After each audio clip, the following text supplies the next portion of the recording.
Wondering how your mindset affects your life? How to bring more energy into your business and life? Millions of people around the world ask these same questions daily. You are in the right place. Learn practices that will help give your life the meaning and success you've been searching for. Welcome to the Charge Podcast, teaching you how to create habits around real goals every day. Practical life advice from those who made it. Here's your host, Gary Wilbers.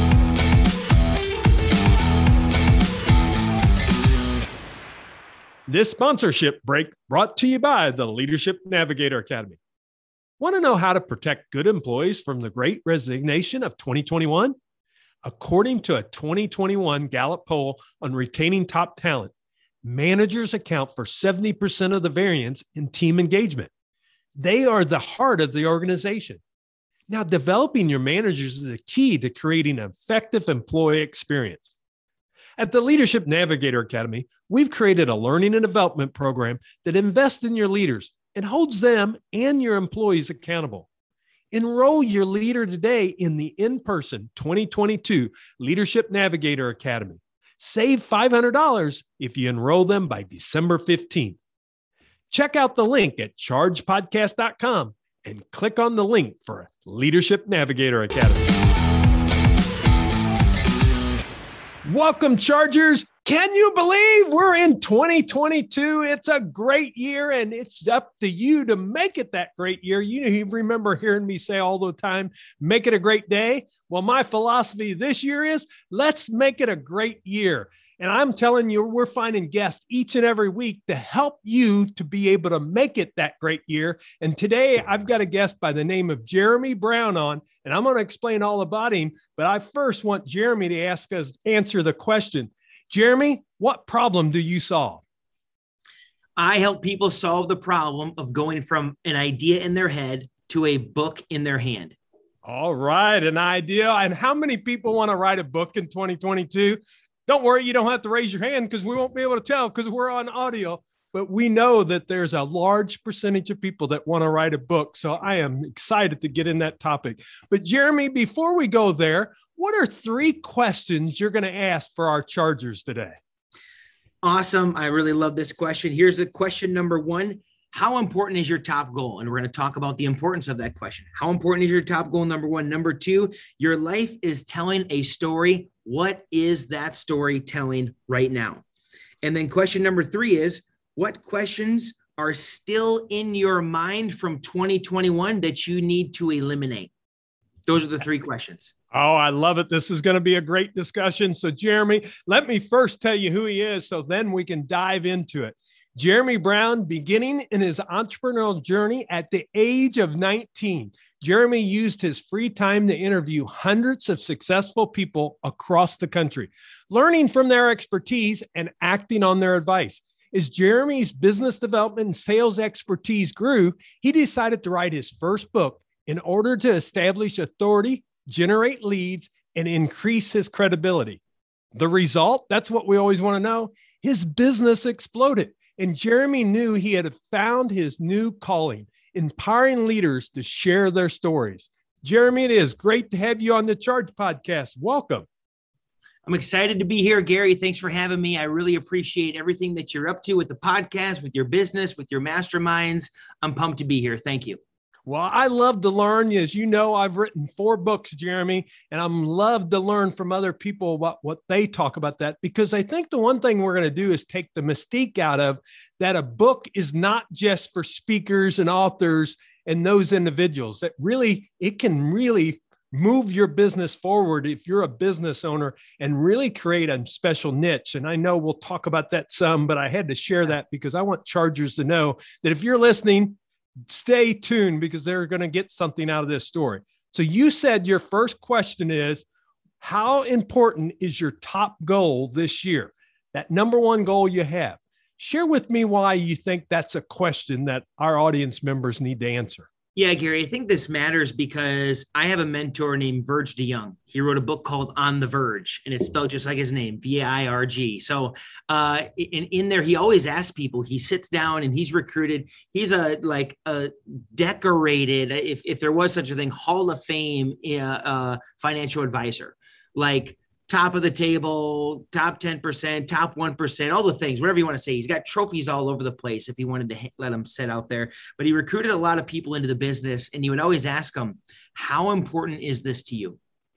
And I think I'm interviewing people right now as we're hiring. We're looking for project managers. We're always looking for writers. We're hiring talent constantly. And I'm always asking people, how important is it to you to find that next job? How important is it to you to write this book? And it's okay if it's not important. You get to identify that because a lot of people, Gary, I'm sure you see this, as you're talking with people, whether they're your mastermind group members, whether they're listeners, whether you're coaching clients, they're struggling with a lot of different things. In America here, it's abundant. You can do so many things. There is no shortage of anything right now. And so it never will be. So the question isn't always like, what can I do? It's like, what do I want to do? How important is it to you? Your top goal, how important is it? And really square up with that right now. You've had your launch to the year, you're coming in, you've got a couple weeks under your belt now. How is it, has anything shifted? How important is it to you? Square up with that question. I think that's so important, and with it being so early in 2022, because the problem is some people may have 10 things on their list. That's right. And that's great. And I'm not saying stop there, but the thing is really, what is the one thing? I think that's what you're saying, that one goal that is going to really move you forward, that you really want to achieve. And of course, we have goals in different areas, but just think in the professional realm or career realm for yourself. What is that top goal and what do you need to move forward in? And for some of us, we may have already lost a little bit of that confidence from getting there. Yeah. I'm sure you've seen that. Yeah. And it's okay if I don't think it's a bad thing to change a goal when you know you need to change it. Example, this time last year, I never would have thought I'd be doing this, Gary. I was driving with a 12-foot trailer, never drove with a trailer before, hitched up to a 12-foot trailer, driving through a blizzard, white-out blizzard, with a 3-month-old, a 1.5-year-old, and a 3-year-old with my wife down to Dallas, Texas from Sioux Falls, South Dakota. We drove into the historic Dallas, Texas snowstorm. If you remember that. Yes. We drove into it. I parallel parked on an icy hill, a trailer with a Ford Explorer. I never would have thought that would happen. And it made me say, what is the most important thing right now? Is the goal I set at the beginning of the year still important? It wasn't. I had to identify that and say, this is what's most important. And I had to kind of take that day by day as our life shifts. The power went out while we were there. I'm with a newborn. The temp dropped 30 degrees in less than an hour in our home. My importance level shifted. Now, and all that, Gary, my business grew, but it wasn't my priority. It wasn't as important to me anymore. And so I want to give people permission too, as we are drivers, we are doers, you guys get things done. And there's also sometimes there's shifts that happen in your life where your priorities shift, whether for a season, a year, a day. And that's okay sometimes. So I want to make that, as long as you're intentionally making decisions, how important is my top goal right now? How important is this to me? Yeah. And I would challenge you too, is if they do not have a goal, that then they go create one right now. That's right. Because let's be honest, some people walked in and they said they had something and maybe said it on New Year's Eve, but they really didn't write it down and confirm it. So if you have not, we're both believers in that goal setting helps you move forward. I coined a quote a few years back that says goals, it's like having your headlights on because you know where you're going. That's right. And I want people to have that because I know how beneficial it is than the research that's behind it of how you can move your life forward there. So it's not an excuse about letting you off, but what you're saying, Jeremy, we're allowing them to shift if they need to shift. Go ahead and shift. We're good with that. Yeah, you got to, and sometimes you got to do it. Yeah, write it down and make it happen. Yeah, even too, Gary, when I'm talking with authors about books, I would say, what's holding you back from getting this book done? You've been thinking about it for years. Your friends tell you about it. You know, you need to do it. Well, I don't know where to start. I don't really know what to do. I don't know what to, if all those questions were answered, if you didn't have any of those things to worry about, how important is this for you right now? Because we can solve all those problems. And if it's just not important, I love helping them figure that out. I say, okay, forget about it. Let's go talk in a year.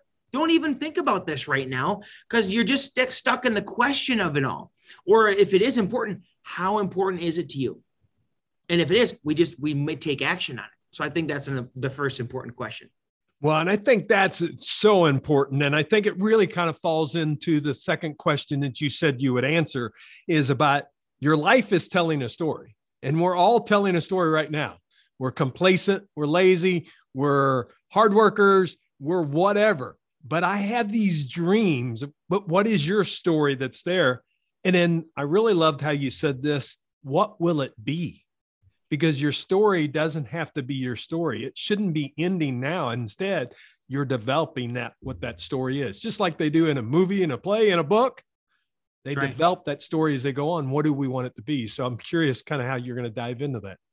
Yeah, I think about it this way. Let's say, so like I'll point back to this big anchoring event my family and I had a year ago. Our son was born. He had severe bilateral clubfoot. Basically what that means is the bottoms of his feet, which should be facing the ground, was facing his face. And, you know, we prayed. First thing we did, honest to God, Gary, my mind was like, God can heal this like instantly. This will be taken care of before we have to leave the hospital. I see people get healed all the time, like all the time, physical healing all the time. I thought no problem, and didn't happen. And so we're praying about, Lord, what do you want to do with this? You're telling a story with this right now. What's the story? What is our role? We will follow. And that was our posture towards the whole thing. Long story short, we found a place down in Dallas. Okay. So we go down there and we approach it with this posture. This is going to be a story that we are going to be telling. We're going to tell our family this story in 30 years from now. How do we want to tell it? And according to how we want to tell it determines how we behave, how we approach problems, and our attitude towards the whole thing. So whatever somebody's going through, you can hear my voice right now, whatever you're going through, if you've had to make a change, if you've had something fall through, typically we see stories start in one of two ways, a loss or a leap. A loss is something I didn't want, ask, earn, or deserve, and here it is, and I got to deal with it. And a leap is where I say, there's a mountain, I'm going to climb it. And so I'm always assessing, how do I want to tell this story? If today was a story I was telling, how would I want to tell that story? And this gets us in that mentality, Gary, of I want to think about, what are my kids' going to say? Mm-hmm. You know what I mean? So that's why I think this question is very important for us to wrestle with day to day. Well, and I think that's so important because so many people have already put some doubt really in their goals because they think, well, it sounded really good. I really wanted to do that, but I can't because I've got a regular 8-to-5 job, or I can't do this. I can't do that. We have all those words, those negative words that come out, as I say. And of course, when we do that, of course, we defeat ourselves. And I just finished listening to a book by Dr. Benjamin Hardy and Dan Sullivan, and he was talking about the gap and gain. Yeah. And, you know, the gap, we put ourselves in a gap, and it's always what we can't do. But why don't we look at it on a different way? Just like what you're saying is you ask God, what do I need to do? And you wanted to gain from this issue, this challenge that you had with your newborn, versus saying, oh, wow, this is not what we planned. This is not what we want.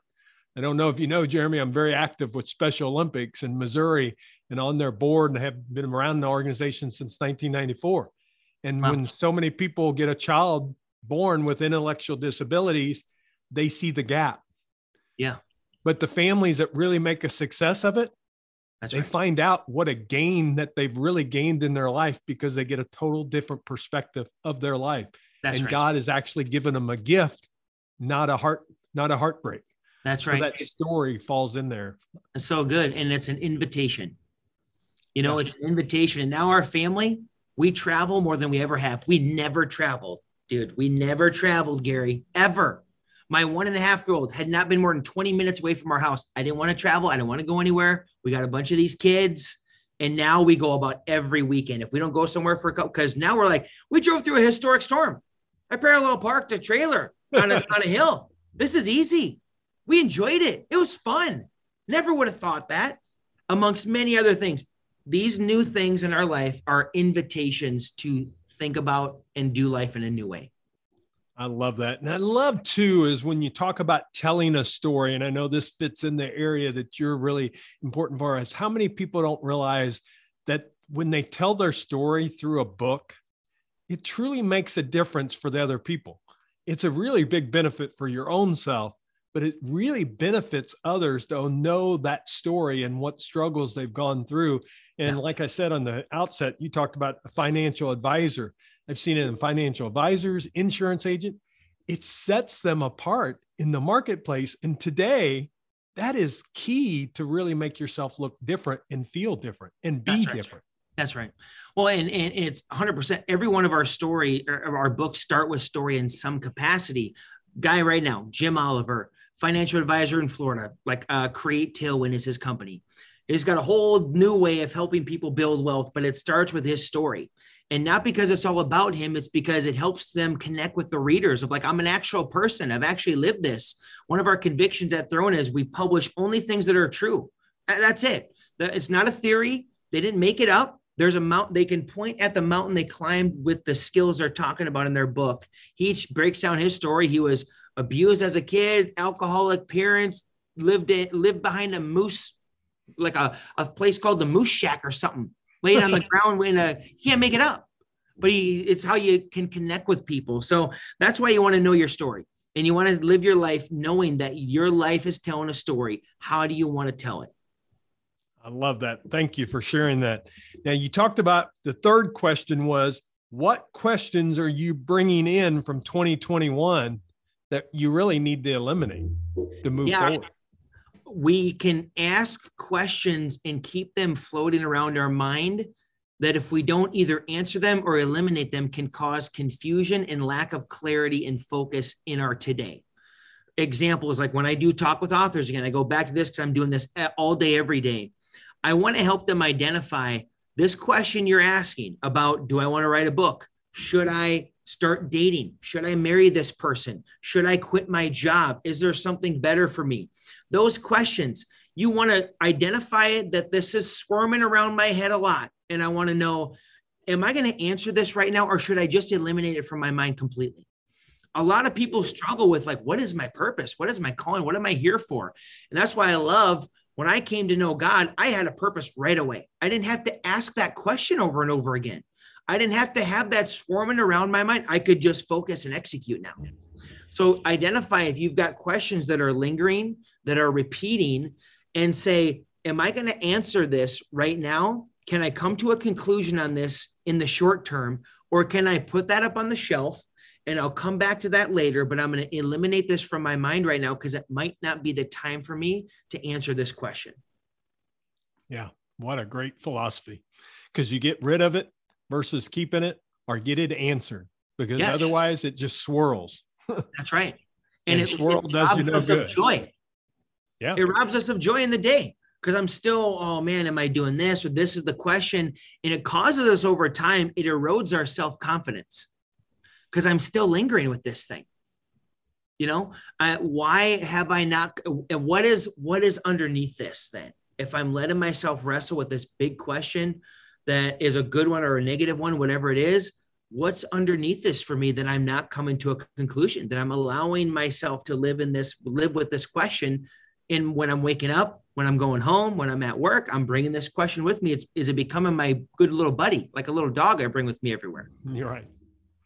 Well, I love that philosophy. And one thing you've mentioned a couple times, and I'm kind of curious, is you really talked about how faith is really a big part of your business, and you're willing to open and talk about that. And I've told my listeners before, I'm going to talk about it because that's who I am. If they don't believe, that's fine. That's their belief system that they have to have. But I don't think we should have to change because someone just doesn't like hearing that. And I've heard that from you, you know, with the faith that you've had with your child, but even in your business, that it's something you carry forward. Why is that so important to you? Well, I mean, really, I was at a point in my life where I was failing at life. I had just lost my business. I had to sell it. but I lost a business. I lost all my money. I lost a girl I thought I was going to marry, couldn't get her back. And I realized I don't just suck at business. I suck at life. I can't figure this thing out. And I started to go to this church in my town. I went every Sunday. They had 6 services a weekend. I went every service every week for almost a year. I would go to the homeless shelter. I just pile a bunch of people in my car. Come on, let's go. I got coffee, whatever. And I just said to God at that point, I said, I don't really know what you're up to. I don't really know who you are. But I read this scripture that said, Exodus 15:3, the Lord is a warrior. I never heard that before. Only pictures of Jesus I ever saw was he was this dude with babies and lambs, and they finally just killed him because he just kept turning the other cheek and let him do it. That's what I thought he was. But if I said, if you're a warrior, I want to know everything about you. And so through a process of time, I got changed by God in ways I never would have asked to have been changed. Example is this. I'll say this really fast, Gary. I always had a dream in publishing. I've been in it for 15 years. I always had a dream of, I'm going to have this huge CEO. We're going to fly all over in his private jets doing his book launch stuff. I had a CEO like that. I'm in his office and he goes, Jeremy, I have 7 jets. We can go all over the place and launch this book. And he basically asked me if I wanted to do that. I leave his office. I'm in the parking lot. And a young man I was mentoring at the time who was addicted to gambling, he had gone off. I hadn't heard from him for 2 or 3 weeks. And I know what's going on when that happens. And he goes, Jeremy, I'm home. I'm back. My grandma has my checking account and my checkbook and control of all my finances. What do I got to do to get my life back? And I was more excited about that phone call than I was about the meeting I just walked out of. That's when I knew, Gary, God changed me in a way I would have never even asked to have been changed. And that's what I've just been living in now. And I said, okay, so I'm going back into business. If you are who you say you are, you're a pretty good business partner. And if the Holy Spirit is what he says he is, I really want that. That's where healings can happen. People get breakthroughs. My faith, it says faith is a substance of things not seen. It's a real, actual thing that generates results in my business. So I don't have to, Gary, I don't ever get the Bible out. I don't have scripture all over my website. It's not like I say, hi, Gary, nice to meet you. I'm Jeremy. I'm a Christian. I don't need to do any of that. And everybody can come and work with us and be around us. And we can all work together anyways. It's just everything about who I am now has been fundamentally changed because I just said, dude, God, whatever you want to do with me, I'm open and I'm available. And so every day I'm just asking him, give me wisdom, give me your spirit, send me whoever you want to send me. I'll do whatever you want me to do. I'm available. I'm open and I know you're good. So I trust you. And that's how I do it. You're authentic. Yeah, that's really, and there's no reason not to be even, and with God, we can talk to him about anything, right, Gary? If I'm angry, if I'm frustrated, he's my dad. I go, whatever, Dad, what's going on over here? My kid's born this way. Seriously? I had that conversation, dude, what the heck? I know you can heal this thing. What's going on? And it's the invitation. He's like, I got something new for you in this. And I have a path for this little boy. It's not what you think, but it's better than what you think. I love that, Jeremy. Thank you for sharing that and being so open and, made me feel good from this end. And I appreciate you sharing that with our audience is that you don't have to wear it on your sleeve. It's about how you act and how you live your life. It's being open to what God is telling you versus, let's be honest, we're control freaks, all of us. Totally. It doesn't matter if you're male, female, or what. We want to control the direction we're going. Instead, let God work through you. Yeah. And he works with you on that. Because I'm a control freak too. I'm probably a total psycho. I would say I get God's forehead red because he's always just slapping his hand on his forehead going, man, Jerry, no, he doesn't do that. Yeah. But yeah, and we don't have to, who said it? I preach the gospel every day and sometimes I use words. Yeah. Francis of Assisi or something. I don't remember, but it was a really good quote. So I've heard before, some people say they call them God winks, I follow those God winks. And I said, well, for me, it becomes those God slaps. Right. I need a little more. I got a pretty hard head. So, it takes me multiple times. And he's like, Gary, are you listening or not? So, and he loves that about you. Exactly. He loves that about us. He totally can work with us in that way, just like a good dad does. Yep. Well, before we go to the recharge round, I do want to share with them. We talked a little bit about it there, but you answered some great questions. But you are in kind of the book publishing business. And the one thing I do want people to think about is if they have this on their agenda, and to me, it's just one of those things. Yeah, I'm a speaker and author. But I'm a believer in so many businesses could use a book to really help their businesses. You talked about financial advising. I think in investment services, same type of things, but also insurance. There's just so many different ways you can set yourself apart. Can you share a little bit about that, what you've seen in your industry, and share a little bit about what you do before we go into the recharge round? Well, I really appreciate that, Gary. I mean, the reason my wife and I have been in this business, this is our 10th year at Throne. I've been in it for 15 years, but it's because of the life change people go through when this happens. We invite them into a new way of life. Usually there's a line of demarcation before they start working with us and get their book done and after. And the whole process we put people through, we start with something called Awaken. And it's because literally we hear their whole story front to back. We hear all their ideas. They get it all put together in a blueprint, and it makes their life make sense. So a lot of times, a big game changer for me in the business was I went to seminary for 4 years, part-time, and I got a certificate in spiritual direction. And they define that as listening people to life. And the whole concept was if you listen to people well and in certain ways, they will self-identify what God is doing in their life and what they need to do about it. And I baked that into my business without really realizing it. But as we listen to somebody, their entire story, all of their ideas, we are in effect bearing witness to them. And they really literally like discover, this is my whole reason I'm here now. And it's a beautiful thing. It's why we're in business. And so I say to people, usually people are saying one of two things. I want to promote my business more with a book. That's really easy to do. We just help them do that better by incorporating their own personal stories into their book. Then we show them how to do customer acquisition with it. And I guarantee them an ROI. We've done it for so long, know exactly how it works. The other part of it is they're saying, God's calling me in this direction. I don't quite know what it looks like or what it's going to be, but I know a book is part of it. And this is part of my journey.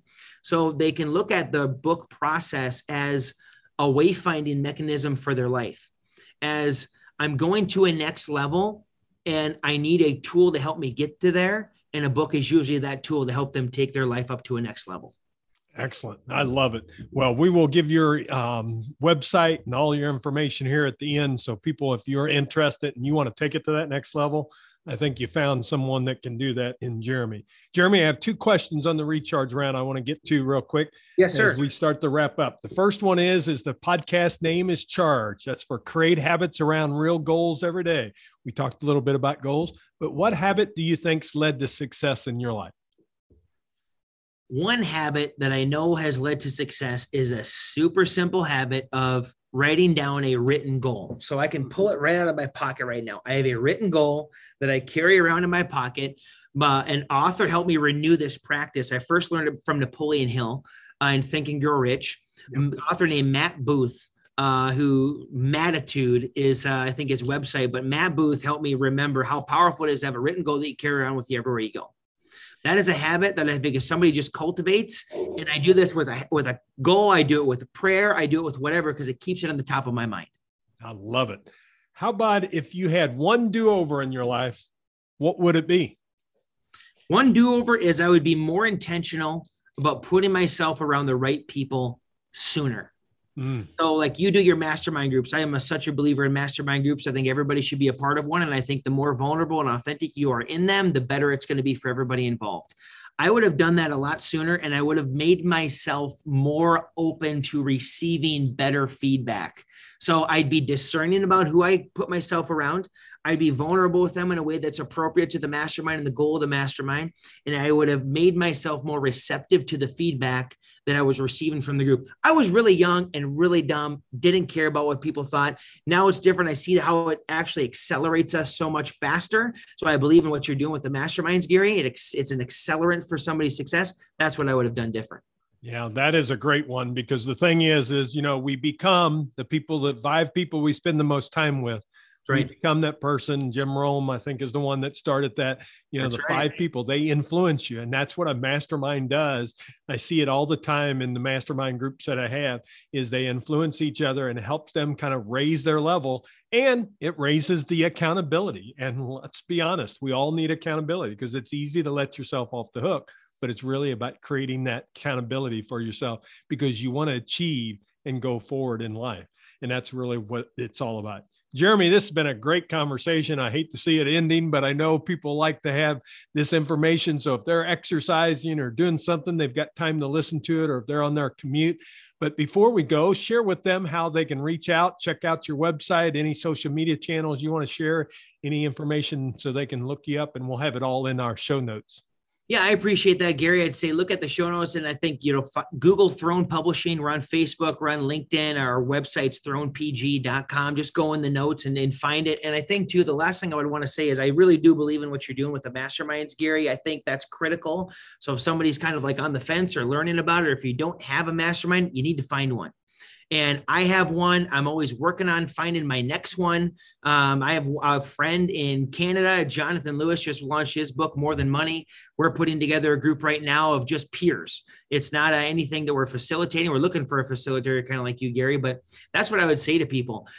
Get yourself around the right people, and it'll make a difference in your whole year, just like you're talking about, Gary. Jeremy, it's been a wonderful conversation. Thanks for joining us here on the Charge Podcast. My pleasure. Thank you for having me. Chargers, I tell you, there's quite a few things here, but the big thing I'm going to leave you with is get that written down goal and carry it in your pocket. That's going to be my challenge to your action to you. Go ahead and get that done. If you've been thinking about it, you've got the goal written, but you've put it down somewhere on a piece of paper. Now get that and carry that around with you, and have that with you each and every day. So when you take it out of your pocket each day, it's going to be a constant reminder of what you want to achieve, because we become what we really want to believe in and what we move forward with each time. So Chargers, I look forward to next week having another great guest for you, and we'll keep moving forward in 2022. But remember, you've got to take action to make something happen. So what is the action you're going to take today to make it happen? Make it a great day. We'll see you back here next week.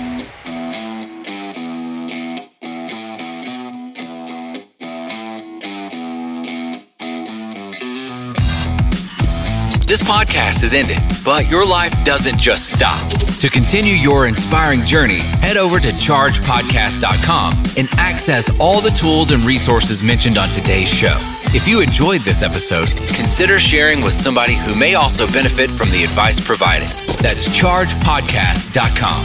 Until next time, charge in business and life.